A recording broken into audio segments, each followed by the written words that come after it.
into. So may I reflect back to you the goodness of God, the peace and goodwill that was his intention at the first Christmas, and how he can transform our lives for good and even help us to get along at Christmas time when we reflect back on that first Christmas. Because he sent Jesus as a mighty counselor, everlasting Father, Prince of Peace. And as we welcome his presence into our Christmas, things actually go a lot better. So God bless you this Christmas. May his peace be with you, and may you enjoy your Christmas with family and friends. Let's pray. Father, we just thank you for your presence here today. Thank you for these counsellors. Thank you for the council itself. And Lord, we want to stand with them. We want to pray you bless them this Christmas, that they have peace and joy as they take a break over the Christmas New Year. And just, Lord, we just commit this meeting into your hand. Let your hand be upon it. Let your peace be upon it. And Lord, let there be joy as they consider the things that are needed for this community. We just thank you in Jesus' name. Amen. Amen. Thank you so much, and have a Merry Christmas. Thank you. We move on to apologies. Councillor Nick Purvin is an apology, and Councillor Renee McLeod is on approved leave of absence. Are there any other apologies? No. Declaration of prescribed conflicts of interest or declarable conflicts of interest. I now invite those present to use this opportunity to make public any prescribed conflicts of interest or declarable conflicts of interest in respect of the items in today's agenda. Are there any conflicts? No conflicts to declare. Very good. Councillors should use this opportunity to disclose and or comment on other councillors and or staff interests in accordance with the Act and regulations. So we shall move on to item 1.1, minutes of the local government meeting.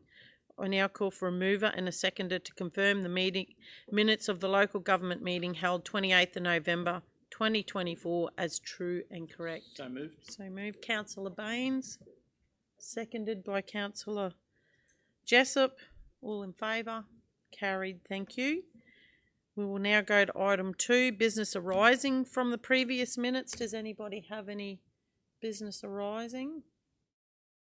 I just got one comment to make, and maybe Mr. CEO can help me out here. Referring back to the Natural, Environmental and Sustainability Strategy Framework, given that we went out on site to inspect a job last week, do we see that there could be a clause or a policy for contractors to adhere to environmental requirements within that strategy? Through the chair, thanks for the question, Mayor.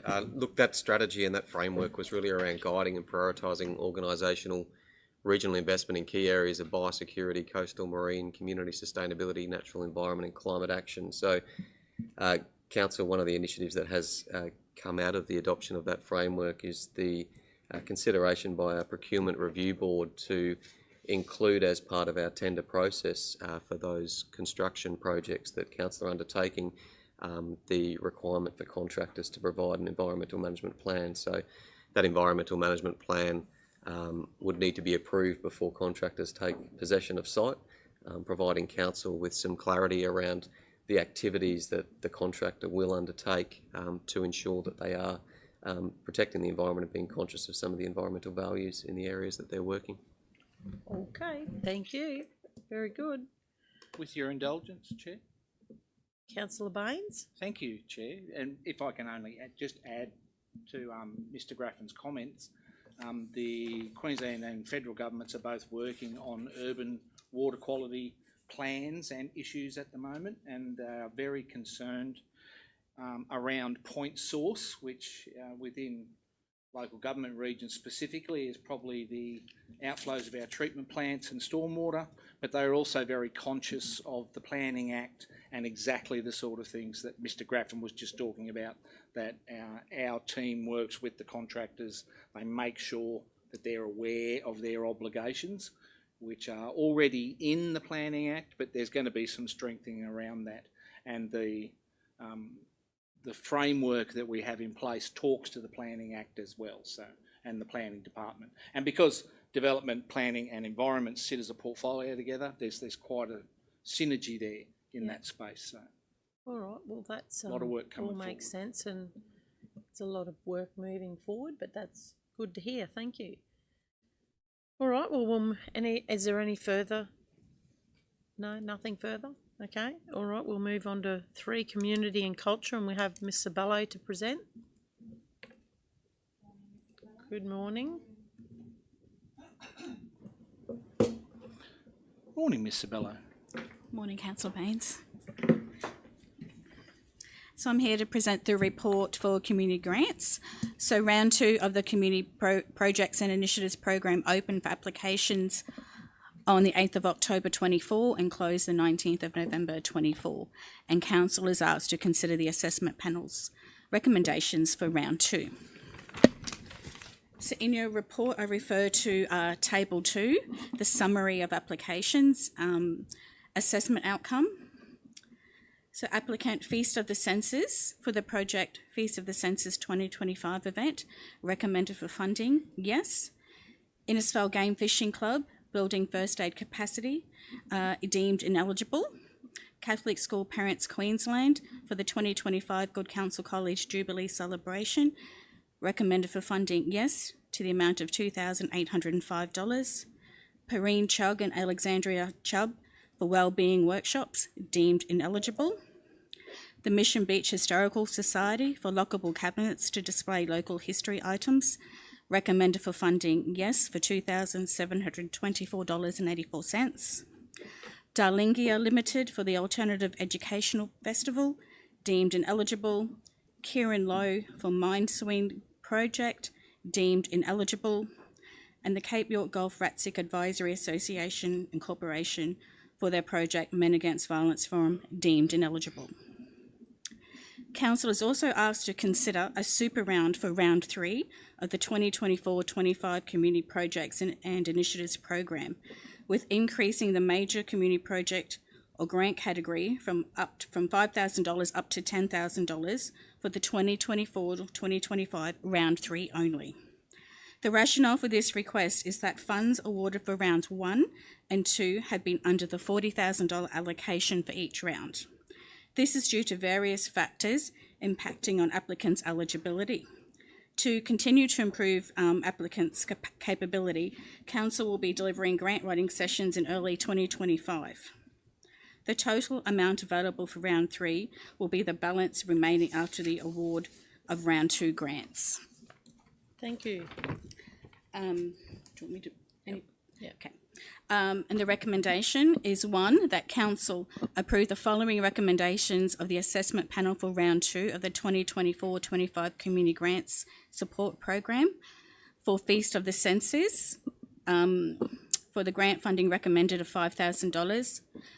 B, Catholic School Parents Queensland for the 2025 Good Counsel Jubilee celebration for $2,805. And C, the Mission Beach Historical Society to purchase cabinets to display historical items. The grant recommended is $2,724.84. Recommendation 2, approve a super round for round 3 of the 24-25 Community Projects and Initiatives Program by increasing the major community project grant category from $5,000 to $10,000 for round 3 only. And 3, delegate authority to the CEO in accordance with the Local Government Act to finalise any matters remaining for the community projects and initiatives stream. Thank you. Any questions? Councillor Chewy? Sorry, Councillor Jessup. Sorry. Thank you. I'm happy to move it as well. Thank you. Just, Ms. Sabello, the super round. So could you just clarify that a little bit further for me? There's money left over from unsuccessful applications. Is that the Yes. process? So if council does approve the Yes. $10,000, $529.84, there will be a balance of $76,763.56 for round 3. Okay, and that's a one-off, obviously. It's a one-off, yeah. yes. And the grant writing workshops, do you know they'll be in our libraries as per? Yes. Okay, Most likely in February. February. And the next round of this? March. March, okay, thank you. So we encourage people to reach out to our team if they need help. Also, I just would like to remind those listening and participating that the Smarties Search grant portal is also available on our website. Correct. And so this means that there's grants from all over Australia. So whether you're looking for a large amount of money or a small amount, it's more than just what council can offer. You can have a look at what other groups are doing and applying for and having success with, learn about what makes a good application, what is out there. So it's an Australian-wide thing, federal, state, all sorts. So sporting groups, PNCs, community groups. Have a look and see, and then there's money out there. We know that they're looking for viable and rewarding programs to fulfil their grant applications. So thank you. Councillor Jessup. Yes, good morning. Through the chair, was this underutilised? Are people not applying for these grants, and that's why we have such a large balance to carry over? Yeah. So there are 14 applications in total, 6 unsubmitted applications that didn't make the cut-off time, and probably 6 that didn't meet the eligibility criteria. Okay, and I'm wondering about the super round. Is it possible, because we've just done the shop improvements scheme, can that fund money go on to that? That was really, really well recognised, and we had to bring that date short to cut it. So can those funds go into maybe the shop assistance scheme to carry that a little further? Is that an option? Through the chair, the community grants program and the guidelines focus really on some of those community organisations and not-for-profits. The shopfront incentive scheme was really about supporting local business in uplifting those shop fronts.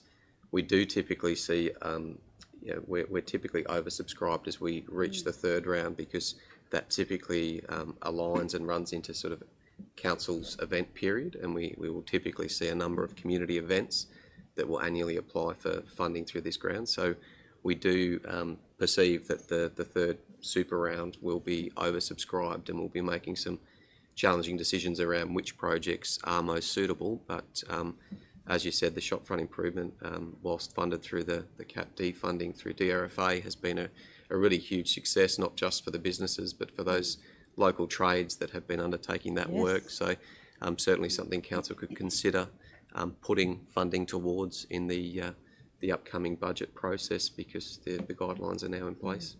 Definitely, okay, thank you. Yeah, with it being that well subscribed, then maybe we do need to read between the lines and have another look at it. But yeah, I guess so. Councillor Baines. Thank you, Chair. And a great segue from Councillor Chewy, because I wanted to ask the question, and you mentioned that there's other funding opportunities out for community organisations. If they have a application in place, or they've been approved an application, it does not mutually exclude them from still being able to apply to us.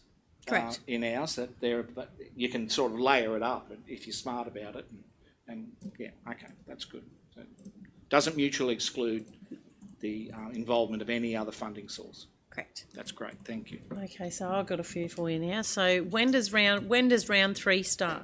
March 2025. So people have got time to already, what do we call it when they have already got a grant and they've got to Acquit. acquit? Yes. So if they've acquitted before March, are they then eligible to reapply or no? Yes, they are. They are? Okay. And if this funding is not allocated, does it get carried over? No, it doesn't. No, it doesn't. Okay.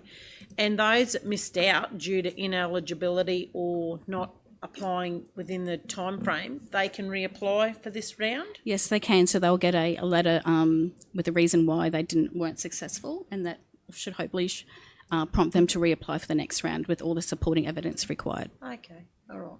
That's fair. Councillor Jessup. Yes, so with the workshops, they can attend those sort of workshops and fill out their forms correctly. Is that a Through fair the chair, yes, assumption? they can. Yep. Yep. Yep. Okay, thank you.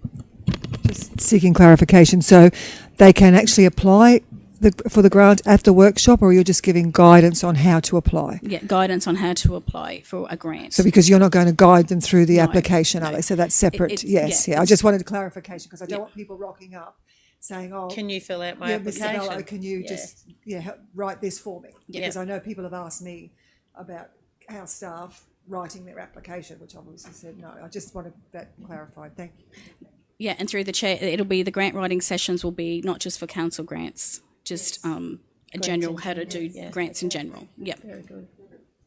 Any further questions? It's moved by Councillor Chewy, seconded by Councillor Jessup. All in favour?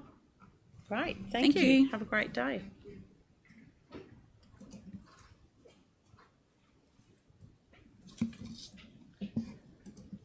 We move on to 4.1, event sponsorship, and I invite Mr. Blanchett to come and present, please. Good morning.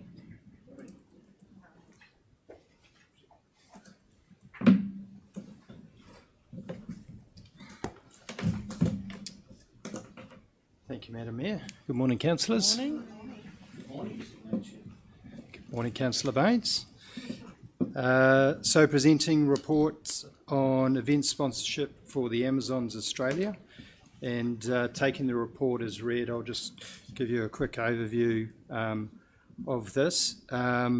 Starting back in 2024, Council adopted the event strategy, which we've been working to since. So that provides a guide of key objectives we aim through events, and to date the majority of outcomes through that strategy have been focused on community events, which are being supported through grants, community grants, which we just heard a bit about from Mrs. Sabello, and through the sponsorship budget as well.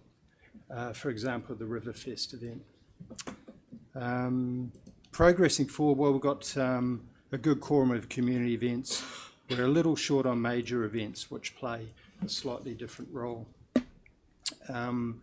We are still talking to Targa, but that's not likely to return in 2025. So this event prevents an opportunity to still achieve a sponsored major event as per the strategy next year. Major events, as we know, are an effective tool for extending exposure of the Cassowary Coast to new audiences beyond the region. And we'll go through some of the objectives we hope to get through this event. Amazons Australia is an event, a new event created by Tri Adventures, who have a track record of events that champion women, focus on women. And through the research to find a home for this new event, they landed on Mission Beach, and hence a conversation with council and a number of community organisations and local businesses. They have a good focus on sustainable events, and again they've got a track record there on the Sunshine Coast through an event called Wild Women's. As an adventure race, we haven't had an adventure race here since I believe it was the early 2000s. An adventure race involves orientation and some challenges beyond just the physical. So it's not like a standard start line to finish line. There's an orientation component. This event in particular brings another level of opportunity for the Cassowary Coast in regards to it'll be a world first women's only multi-day adventure race on the World Series, the Adventure Racing World Series. They've got sanctioning for that, so that's another great outcome for this event. Of particular interest to us on the community engagement aspects of the event, they are already talking to a number of community organisations and businesses. They're looking to base the event central in Mission Beach, utilising the Progress Hall, and they're talking to a local business to be a gathering point right in the Village Green in June, which will potentially be good timing while there's still work happening in that space to generate a bit more economy and customers for the businesses there. Transport options, again with a sustainability focus, they're talking to local transfer companies to guide their customers on ways to get to Mission Beach using local transport, and they'll also be promoting activities for friends and families They've suggested organising a day trip to Dunk Island, for example. They have an ambassador program, which is another way that we can connect the event with the community, where they have some superstar Australian athletes, women athletes, that they can connect with our community, an opportunity for the community to meet and see some of their stars. On the exposure side, there's, as summarised in the report, there's 3 levels of marketing. 1 is Try Adventure, the company themselves. 2 is the event, the Amazons, and 3 is the Adventure Racing World Series, which takes the exposure to a global audience. In the report, you'll see we've made some notes comparing to our 5 main objectives of the event strategy. First objective being to enhance the profile and exposure of the Cassowary Coast. Second one, to contribute to economic growth. Number 3, strengthen sustainable events. Number 4, contribute to a balanced program of events. And number 5, share and foster community pride. With Council's consideration for the sponsorship, it's aligned to event strategy and it's within the current budgets of the program, so not requesting any new budgets. And the sponsorship proposed provides us the opportunity to negotiate with this event outcomes even better aligned to the strategy. So there's a strategic partner opportunity. We would be expecting the event to list on our event calendars, to provide a public opportunity to meet the race ambassadors. We would like them to do a connect strongly with the community. They've suggested a kids event, so it can connect with the youth on the ground and provide access to images, and also work with our tourism organisations to ensure there's promotion and exposure of the destination pre, post and during the event.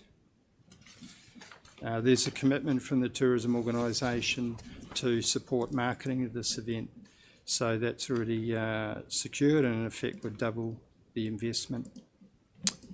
So approval support as per the recommendations to Council, which are recommendation 1, that Council approve entering into a sponsorship agreement with Try Adventures for the Amazons Australia event as a strategic partner, with Council's contribution being $10,000 for the 2025 event.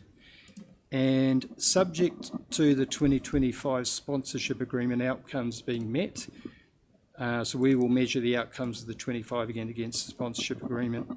Subject to that, those being met, Council approve entering into a further 2-year sponsorship agreement to secure the event in region from 2025 to 2027, with a reducing sponsorship contribution for 2026 being $7,500, and then in 2027 $5,000. Through the Thank Chair. you. Councillor Jessup. Yes, good morning. Through the chair, I'm happy to move this. I'm really excited about this. Now, this program won't be shown on regular TV. It'll be like a YouTube channel. Is that correct? Yeah, through the Chair. So the media presenters through social media. Yeah. And there'll be heavy promotion through their established channels and through the customer audience, the participants. Yeah. And do you know how many, like these are teams of 2 that will be competing.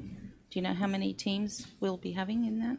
Yeah, through the Chair. So their target for year 1 is 50 teams, and they can go up to 80 teams within the logistics of providing a quality event.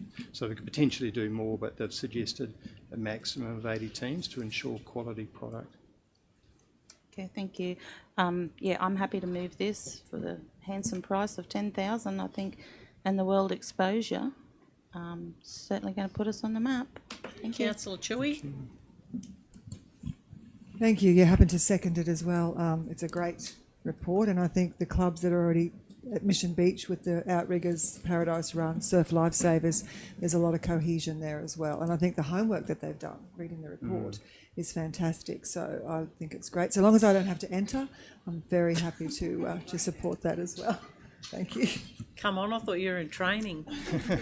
Did you have Councillor Littlemore? You're right. Councillor Baines. Thank you, Chair. Great report, Mr Manager. Another astounding event in the Cassowary Coast, and it's wonderful that they've recognised the Cassowary Coast as the place to do this. And so, were you saying the world first? Yeah, through the chair, a world first women's only multi-day race in the World Series. That's great, that's great. That's all we need to say. And because it's going to lead me into a segue, because as well, we're going through our ecotourism accreditation, and that audit has just been completed, and hopefully we'll find out about that early next year, I'd imagine, at this stage, because of course the Cassowary Coast is the beating heart of the wet tropics and the birthplace of the Great Barrier Reef Marine Park. So bringing a world event like that to the Cassowary Coast and being able to promote what they are doing and the sustainability actions within their plan are astounding. You know, they're talking about net zero waste. You know, it really is an astounding project. So great work. And if I could third the motion, I'd third the motion, but I cannot. Thank you, Councillor. So I've got, sorry, have you got, Sorry. yeah, you're right. Just Councillor quickly, Chair. and I probably did read it, but I didn't focus.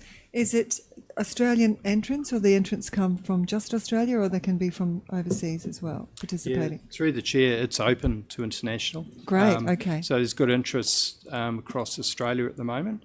And the event owners have advised they're heading to New Zealand early in the new year, so they'll be promoting amongst that sort of adventure race community over there. And I guess it adds to the reasoning of aiming to secure the event for 3 years, because year one gets it on the map.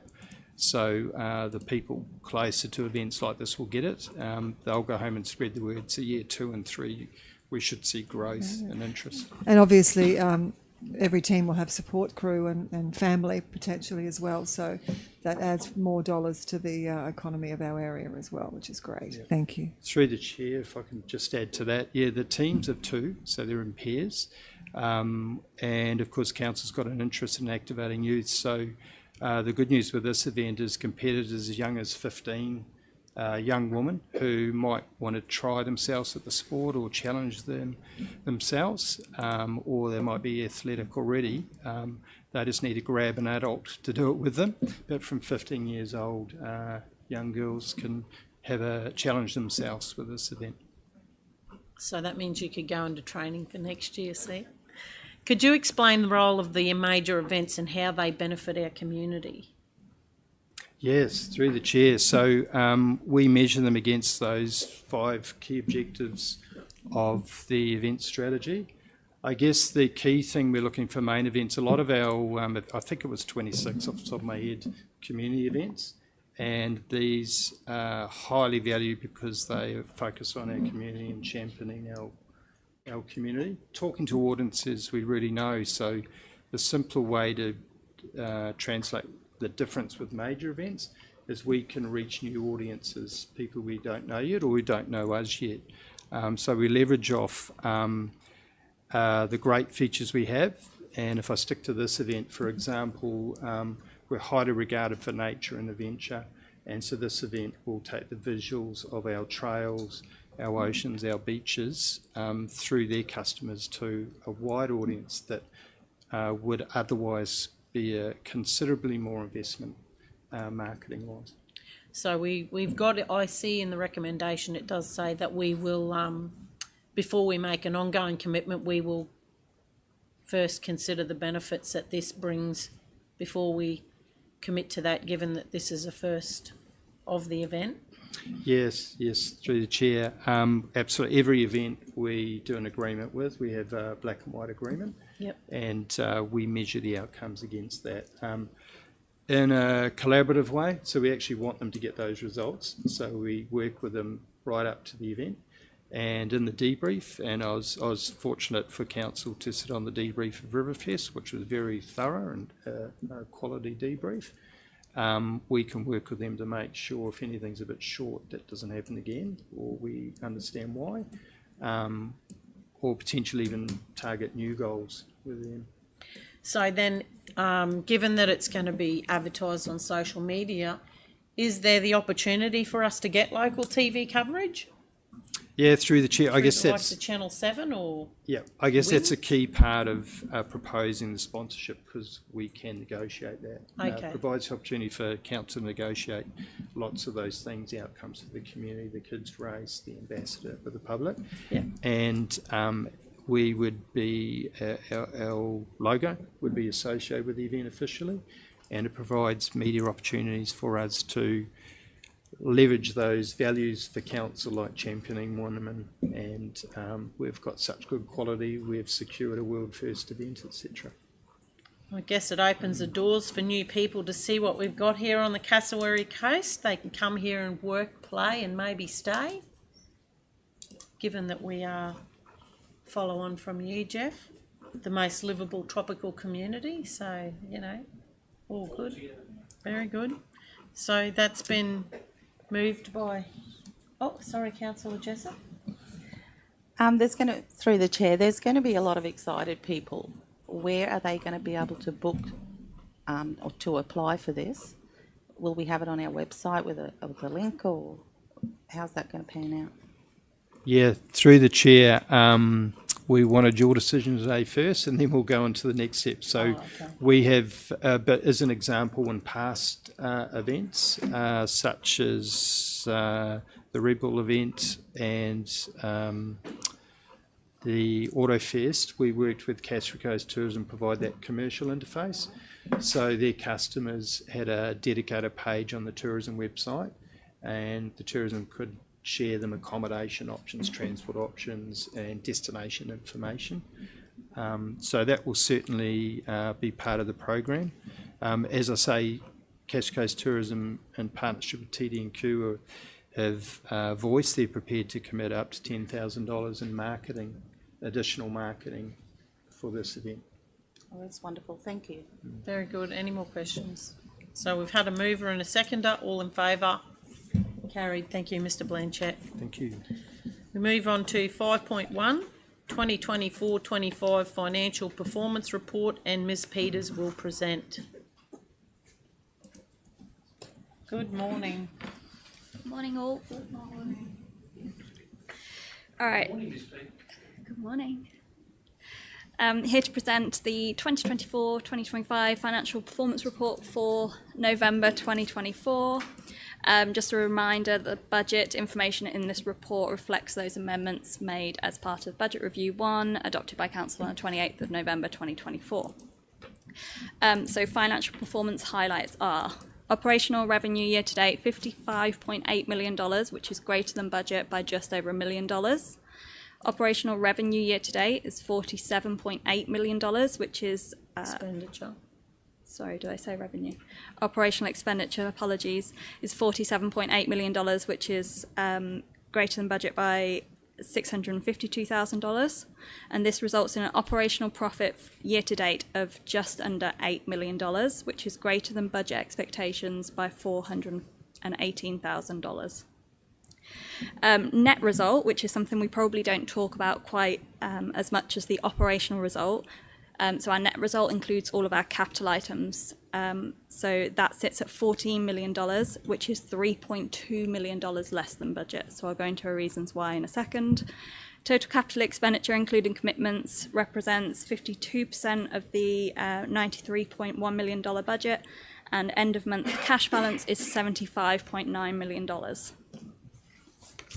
All right, a couple of key variances. So rates and utilities revenue greater than budget by $88,000, largely due to additional revenue from higher amounts of water charges and higher consumption than what we assumed in the budget.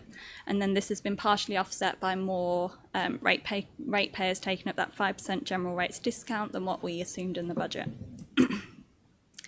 Our fees and charges revenue greater than budget by $31,000, so there's additional revenue in our transfer station charges of about $88,000, which is great, and then this is offset by lower income in our caravan parks, development applications and our animal regos.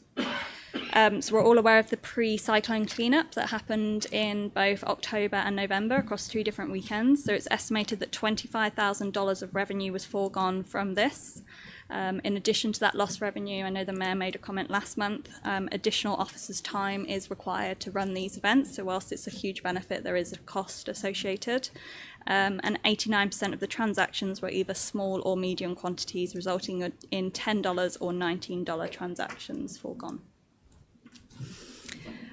Interest revenue greater than budget by 126,000, and there's a small table in the report that just splits out interest received from investments and interest received from rates outstanding. Both are greater than budget, which is a good position to be in. Operating grants and contributions over budget by 828,000. This is largely due to timing in both the DRFA Reaper Works and the Port Hinchinbrook 1 Mile Creek. So no risk, it's just different assumptions to when we had included in the budget. Moving on to expenditure, so our employee expenses remain over budget by $440,000, largely due to that 10% attrition rate that we've been speaking about for a number of months now. And just a reminder that recruitment freeze started on the 1st of November and continues until end of January. Contract labour over budget by $24,000, but in this line there's also trainees. So if we exclude trainees and just simply look at pure contract labour, it's over budget by $199,000. In the report I've gone into commentary per division, but I'll just touch on a couple of the key highlights from there. So in commercial services, it's largely utilised contract labour across waste and water, but they have got underspent salaries and wages, so that's kind of offset in there. And then any contract labour positions have actually been offered ongoing positions within council. Infrastructure services, again, there's contract labour expenditure here, but this actually relates to prior months, so there's actually no contract labour hire engagement for this department currently. Corporate and community services, again, we've spoken about before, but there was a couple of key projects related to waste, where there's been additional time required by staff. So once these projects are finished, which should happen in December, we'll be able to move that cost from there into the waste department.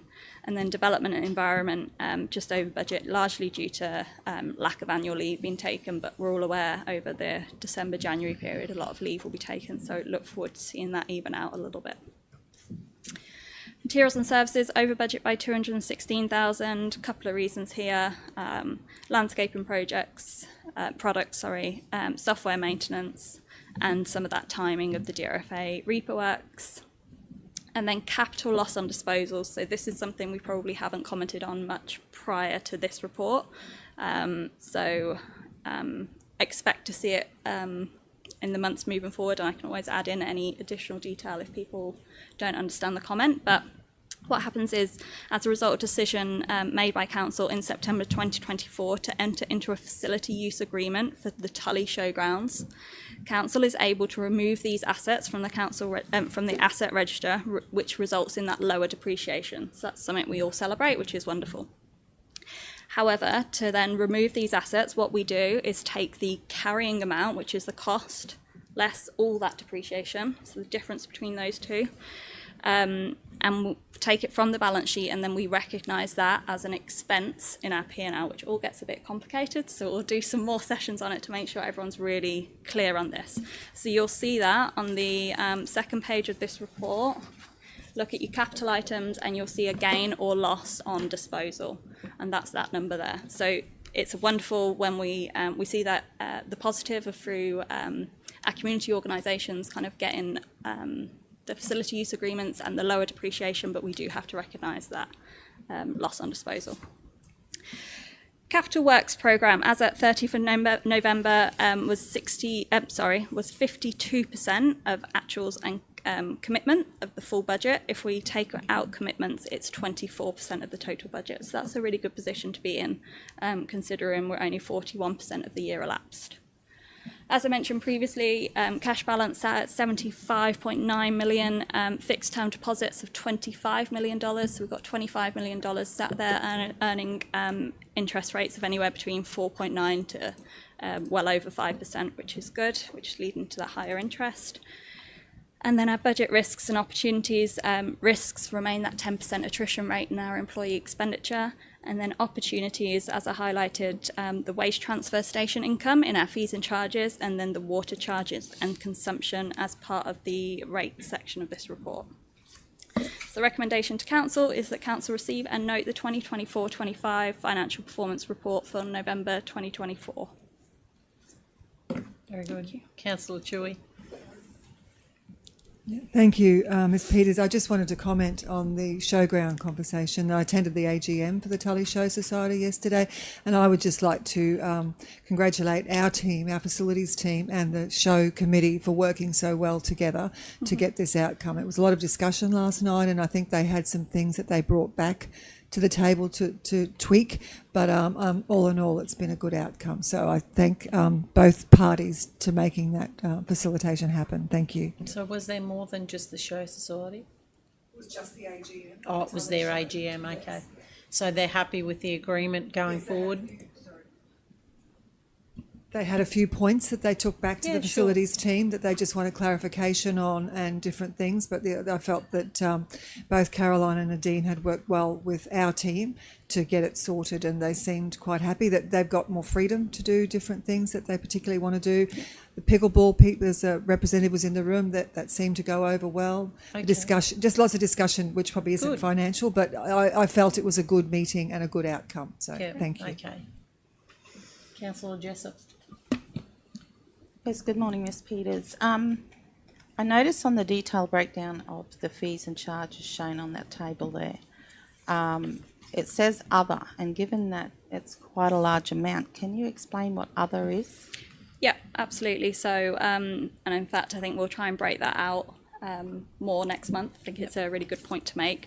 So in there, we've got a whole heap of things, building approvals, library photocopying, permits, hall hire fees, and then interesting one that's coming through is fines for our car parking. So we haven't seen much revenue related to that in prior years, but there is a little bit more in this financial year, which is good for our local laws team.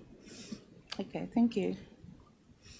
So if that includes building, did you say building Approvals. approvals? Yeah. Because we've got up the top here, development and building applications, so it doesn't go up under there. No, there's a couple of different sections of our building, either applications or Okay, approvals. probably be good if we break that out. Yep, we can do that. We'll take that Okay. on board.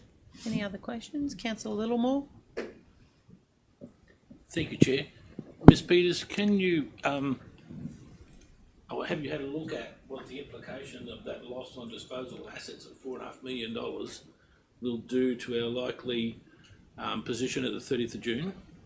So we don't budget for a loss on disposal or gain on disposal, because it could be a gain as well. We haven't previously budgeted for that. Obviously, this is a significant amount, which we, going forward, we may consider budgeting for amounts like that, given that the facilities team are going through such a significant amount of of those facility use agreements. So at this point, we are obviously, it's a concern, it's a negative within our capital items, but we'll see if we can offset it with anything else, and there may be some gains that come through that can offset that amount. Yeah, you're right. Sorry, Chair, perhaps you misunderstood my question when I was talking about the budget. Mm-hmm. What I meant was its effect on our net result at the end of the year. Yep. So, apology. So I thought I answered it, but maybe I didn't. So we're kind of constantly reviewing that position at the end of the year. We're hoping that there potentially will be some gains that could offset that loss. If not, we will have a significant effect on our net result, like you've noticed. However, and this is probably something we do need to adjust, our focus has been for quite a significant period is that operational result. So if we kind of adjust that to our net result, then yeah, there probably is an impact that we'll need to consider. Through the chair, for clarity though, this is a non-cash expense. It's Yeah. not having an impact on council's cash Yeah. at the end, but just like our depreciation, it would have an impact on that end of year result. Councillor Baines. Thank you, Chair. Great report, Ms Peters. They always are. Again, this isn't seen as the sexy stuff in councils. That's on. I believe it is. That's me. I'm really glad and optimistic that you're open to the feedback from councillors and that you're happy, because we've seen the financial reports morph over the last couple of years, and there's more information coming out, and it's a great piece that you're working with us, and that we get line of sight to some of these things, because it isn't always obvious rolling straight out of the report. But I'm very happy, and please, congratulations to yourself and your team for the works they do in this space, and I'm very happy to move the recommendation. So just a little further, I've got a comment about, whilst it was free for residents to go and take their rubbish to the transfer stations, we still got to be mindful that there is a cost to council which we've got to budget, and just because it's a council facility, it doesn't mean that it is all done for free, because we've still got to pay wages and we've still got to pay for disposal of that rubbish at the end of the day. Some of it goes to landfill here and some of it gets taken to Ramondis up the tableland. So yeah, it just, whilst people think that it's for free, it still isn't actually for free. But anyway, thank you. I just thought I'd point that out. Is there any more questions? Councillor Littlemore, seconded.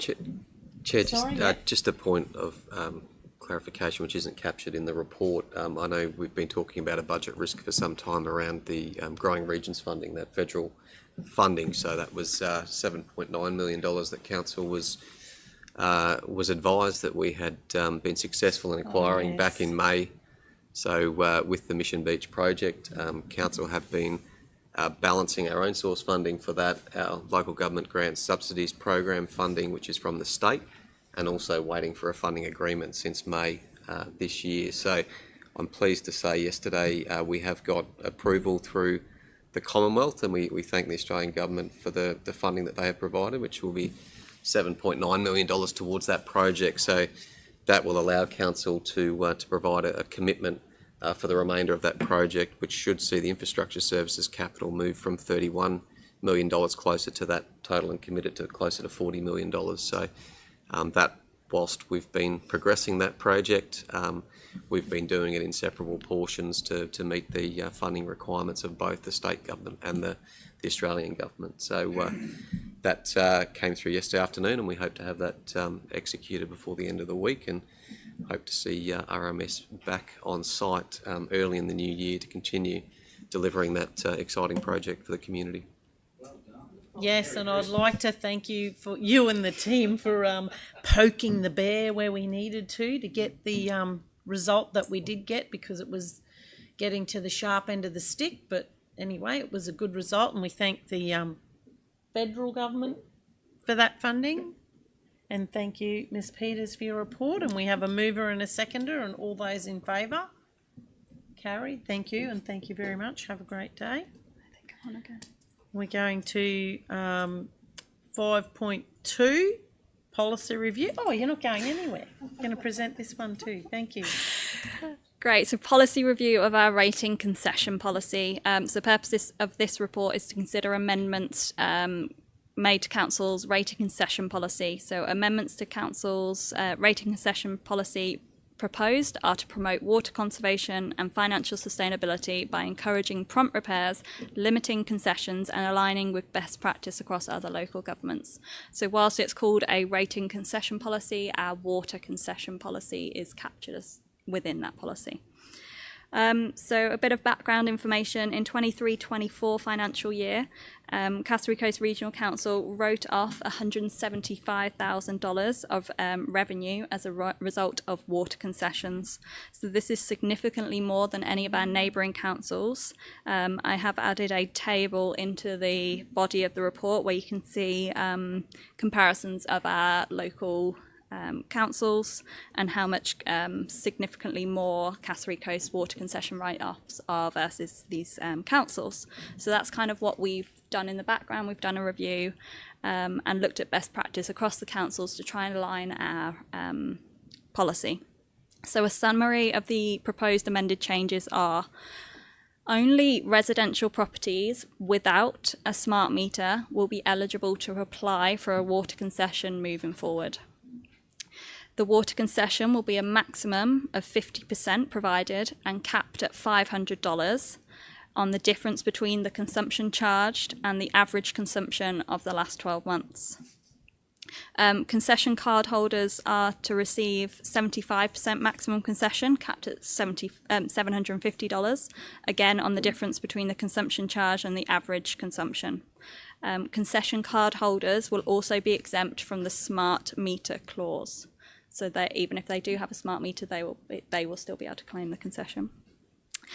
We've also looked at, so anyone that does still qualify for this concession, there'll be a reduction in the number of days to have the leak repaired. So that currently sits at 60 days. It's going to be reduced to 30 days. There'll also be a reduction in the number of, in the amount of time people have to lodge the concession. So this currently sits at 6 months and it will be reduced to 30 days. And then we'll be amending the number of concessions from 2 concessions every 5 years to 1 concession every 2 years. But we will still capture that line that's in the current policy around compelling reasons which may override any of these timeframes that I've just mentioned above.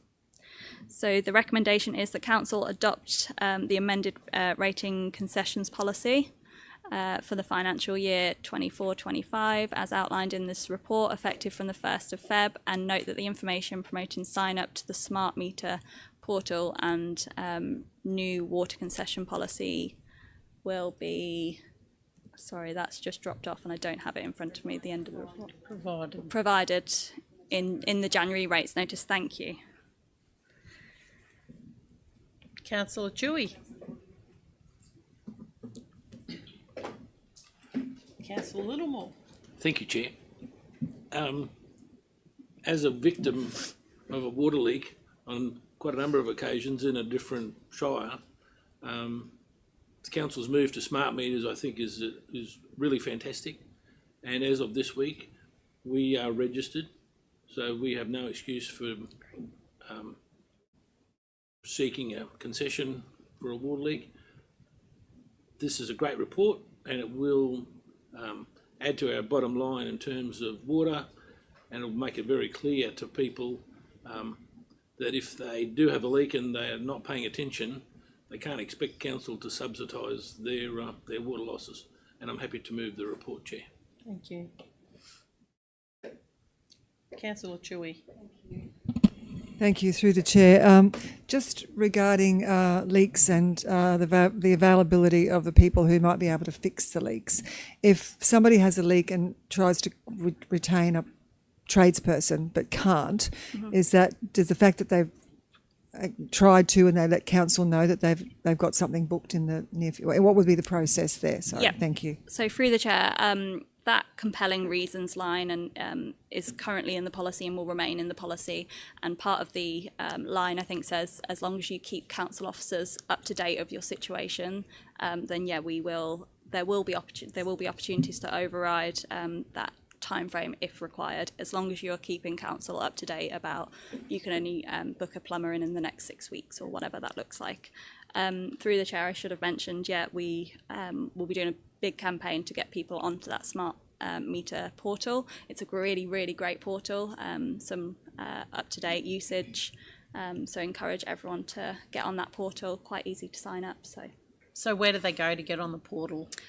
So there'll be a media release shortly after this meeting, which will advertise it. There'll also be some information in the rates notice, but if you go onto our council's website and just search Smart Water Portal, Yep. You should be able to sign up quite quickly there. Yes, have a rates notice in front of you. So if you're a tenant,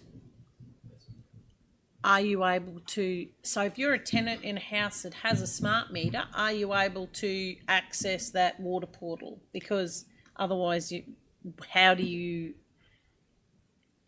go? Do you got to go through the landlord? Do you have to go through the rental company? So through the chair, we're just looking at the current way of signing up, and we're just amending our current procedure to ensure that it can happen. Currently, it's a little bit complex, but by the time this goes out in the rates notice, tenants and any property managers should be able to sign up on behalf of, as long as there's permission from the ratepayer. So there's no excuse. If you've got a smart meter, you really need to get on and sign up to the water portal in order for you not to get subject to a water excess, because it'll be all there in front of you. It'll even ding ding to remind you that it's there. So, you know, I encourage you to do it. Yes, Councillor Littlemore. Thank you, Chair. My personal experience this week, it was incredibly easy to sign up. All you need is your property ID. You start typing in your address and it auto-fills, so you don't even have to type your whole address.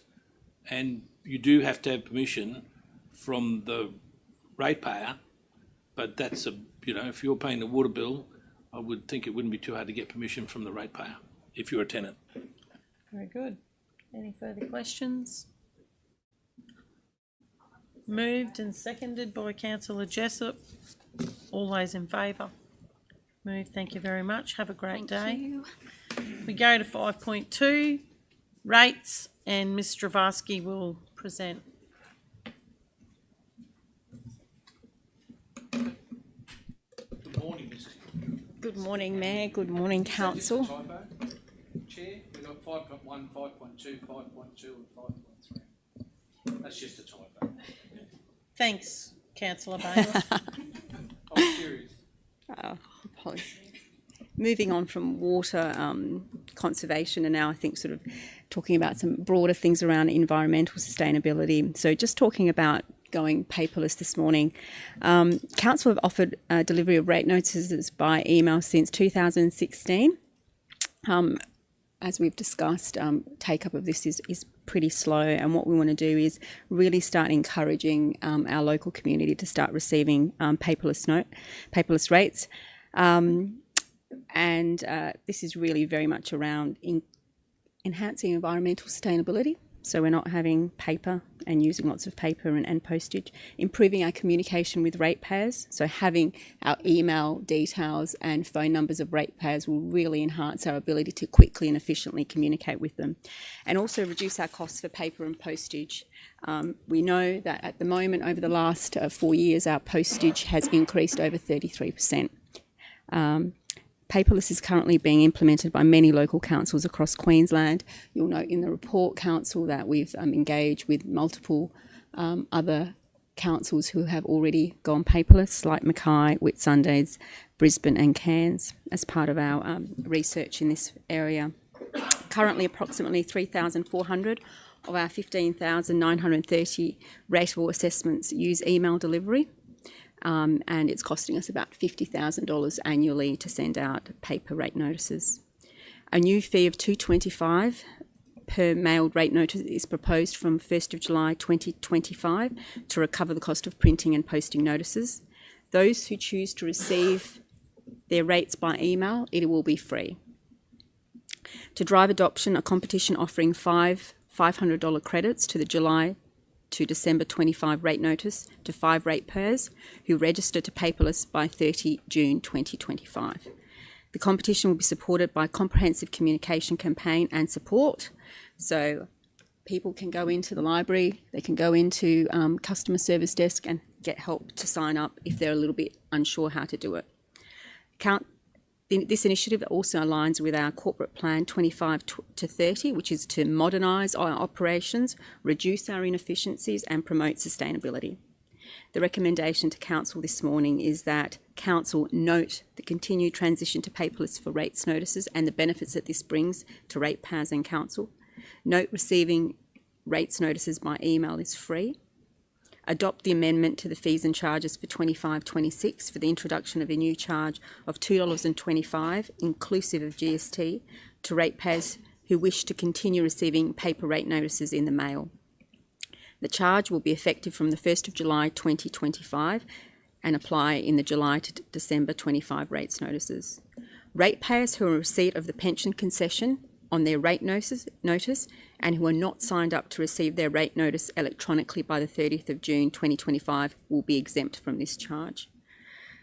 Approve a competition for 5 ratepayers who are registered to receive paperless statements by the 30th of June 2025.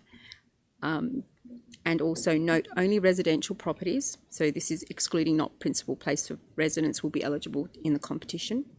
And note that officers will bring back a report to Council in July 2025 detailing the progress of paperless and addressing the feedback that we received from the community during this 6-month period. Councillor Chewy. Thank you, through the chair. Yeah, well done. I think this is great because we do need to be conserving everything, money and paper. So well done. I do have a question though. I know how busy our library staff are. So as far as people seeking advice or help, will there be sessions for that, or do customers just go into the libraries and wait for an attendant to be free?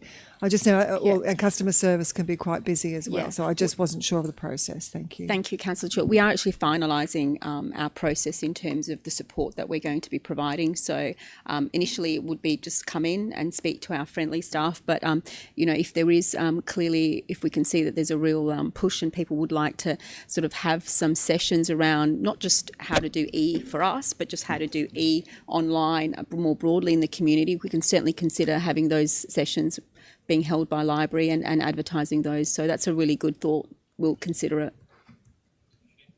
Yep, Councillor Littlemore. Thank you, Chair. I note point 3 says adopt the amendment to the fees and charges for 25-26 and more words, but council hasn't adopted the fees and charges for 25-26 yet. No, it will be. So do we need that dot point in there? I mean, you can't amend something that you don't have. We're wanting to adopt it. Okay, so maybe we didn't say the amendment, but we're wanting to adopt that when it comes. So around budget time, we start reviewing in the next month or two. We'll start reviewing our fees and charges, so it'll be part of that conversation. So this is a heads up. Through the chair, council can amend fees and charges, but as it's been highlighted by Councillor Littlemore, we will adopt fees and charges again as of 1 July 2025, or to take effect 1 July 2025. If council's comfortable, our interpretation of that recommendation would be that we make that amendment for the 2025-2026 fees period. and charges. Yep. Because it does say this charge will be effective from 1st of July 2025, so I guess that's what we're alluding to. Did you want to make an amendment or? Thank you, Chair. I think that it should perhaps read that council note the likely charge to be adopted in the fees and charges for 25-26 to that effect. But if we adopt this today, we are saying that it will be adopted into the fees and charges regardless. That's how I'm reading it. Through the chairman, this resolution, we would include a fee and charge of $2.25 in the 25-26 fees and charges that council would adopt prior to the budget process. I guess the intent is to make our community aware that there is a charge coming of $2.25 and to provide sufficient time for the community to look at becoming paperless and registering for paperless if they don't wish to be charged. But look, irrespective, as I've stated, officers see that as adopting that amendment, that we will implement that into the fees and charges to be adopted and be effective 1 July 2025. If that recommendation wasn't there, it would still be the opportunity to include that and be considered. I guess adopting that today means that it will be foreshadowing that council will see that. Councillor Baines. Yeah, and I think I tend to agree. I mean, I understand the premise that maybe we're trying to preempt the decision, but I think giving the community a heads up that this is coming and prepare yourselves, and make the decisions around whether you sign up for the paperless, which is a great thing and it's an amazing thing for the organisation. So I see your point, Councillor Littlemore, but I think it's important we keep it there so it's in the recommendation.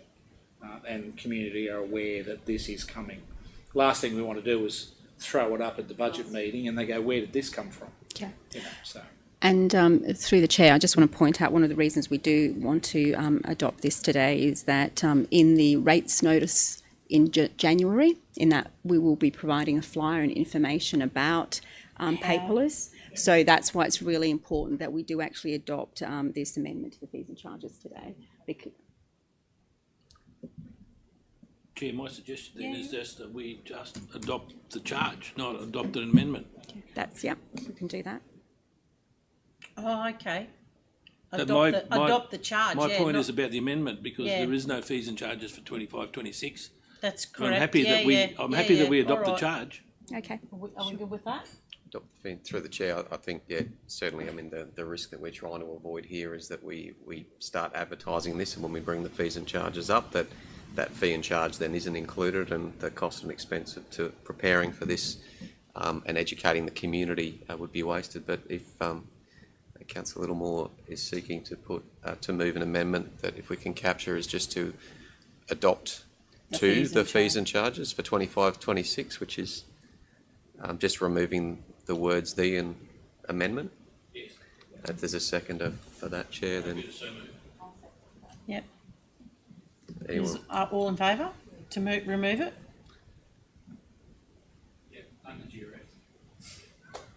So now, given that, how do they actually do this? So if somebody has got their rates notice, how easy is it to tick the box to not have to pay the fee? So when they get their rates notice, there's a QR code, so they can. Just go a little bit closer. When you get your rates notice, there is a QR code, which means you go put your camera on the QR code, and it will take you directly to the area where you can sign up.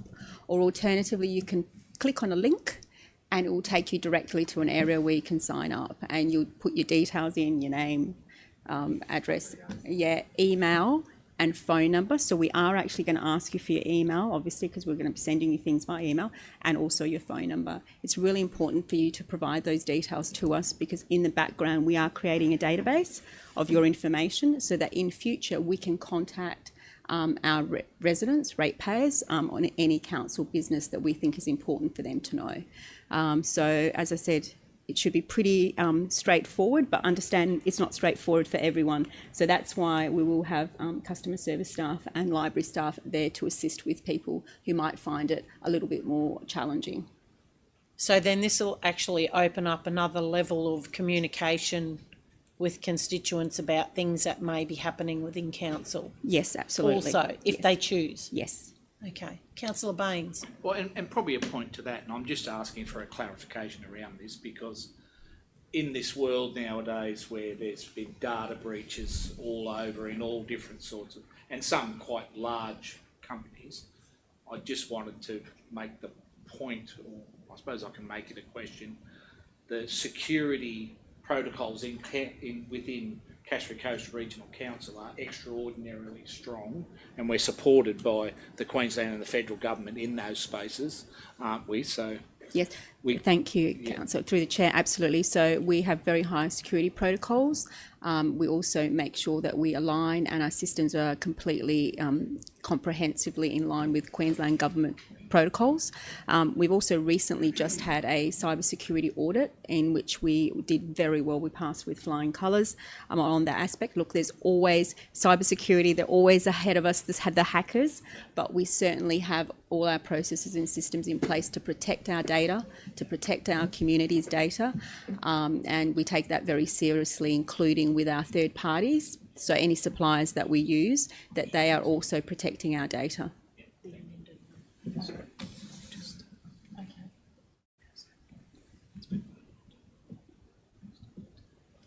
Okay, so we've voted on to make the amendment, so now, sorry. To move the motion as amended.